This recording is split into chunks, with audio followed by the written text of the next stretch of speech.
Hello, everyone. Welcome to the Newsbrowse News broadcast. According to Linhai Zhaobao, Israeli media have reported that Prime Minister Benjamin Netanyahu held security cabinet meetings for 2 consecutive nights. These meetings followed a phone conversation with U.S. President Donald Trump and were held in preparation for the potential resumption of joint U.S.-Israeli military operations against Iran.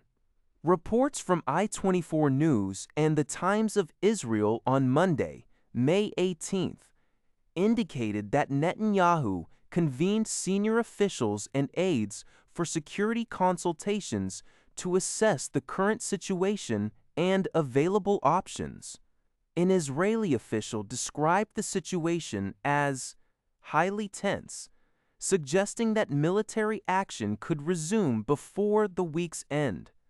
Sources privy to the discussions also noted that Trump and Netanyahu did not reach a clear consensus on immediate next steps during their May 17 call, but both nations are preparing for all contingencies and maintaining close coordination. Trump later announced on Truth Social that he had postponed military strikes against Iran, originally planned for May 19th, at the request of leaders from Qatar, Saudi Arabia, and the United Arab Emirates. He elaborated at a White House event that Gulf allies sought a 2 to 3 day delay, believing a deal was imminent. Thai Sounds reports that Chinese President Xi Jinping reportedly made an unusual comment to former U.S. President Donald Trump during his visit to China last week. According to the Financial Times, citing informed sources, Xi told Trump that Russian President Vladimir Putin might regret his decision to invade Ukraine in early 2022.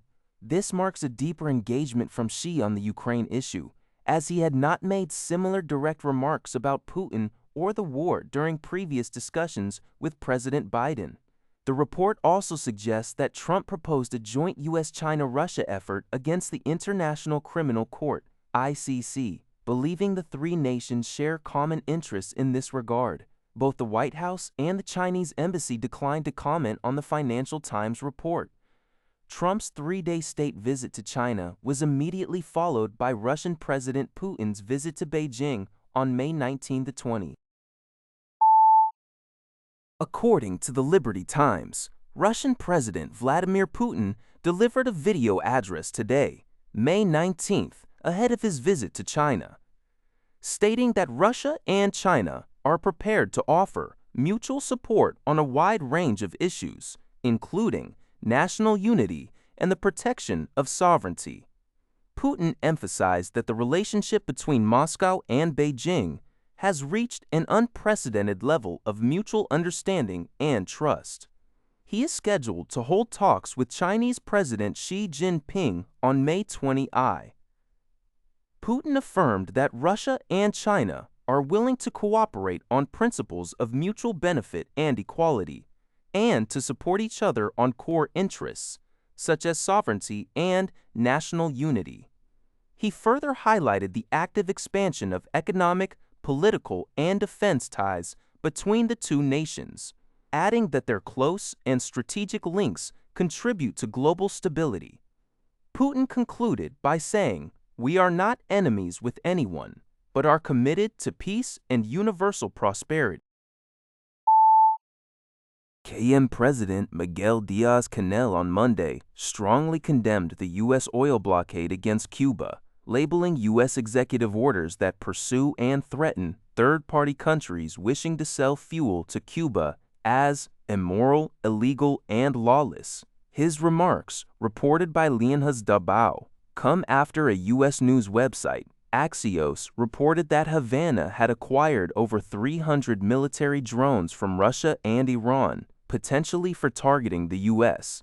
Diaz-Canel refuted claims that Cuba poses a threat to the U.S. or any other nation, but asserted Cuba's absolute and legitimate right to resist military aggression, warning of a bloody massacre if attacked. The U.S. imposed an oil blockade on Cuba in January, exacerbating the country's severe energy crisis. Since then, only one Russian oil tanker carrying 730,000 barrels of humanitarian crude has arrived. The ongoing fuel shortages have severely impacted Cuba's already dilapidated power grid, leading to widespread power outages and sporadic protests in Havana and surrounding areas, with 7 national blackouts occurring since the beginning of 2024.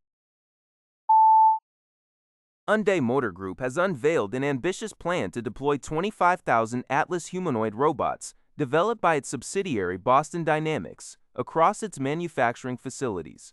This announcement, reported by Yonhap News Agency, was made during an investor relations session hosted by global investment bank J.P. Morgan Chase. The group aims to achieve an annual production capacity of 30,000 Atlas robots by 2028 and intends to manufacture more than 300,000 actuator units, crucial robot components, annually at its U.S. facilities. The rollout is part of a phased strategy to integrate these humanoid robots into the core manufacturing processes of both Hyundai Motor and Kia. Initial deployments are scheduled for Hyundai Motor Group Metaplant America in Georgia in 2028, followed by Kia's Georgia plant in 2029. While specific plant details were not provided for all 25,000 robots, the group emphasized its commitment to enhancing automation and efficiency through this advanced robotic integration. That's all for this video. Thank you for watching. See you in the next video.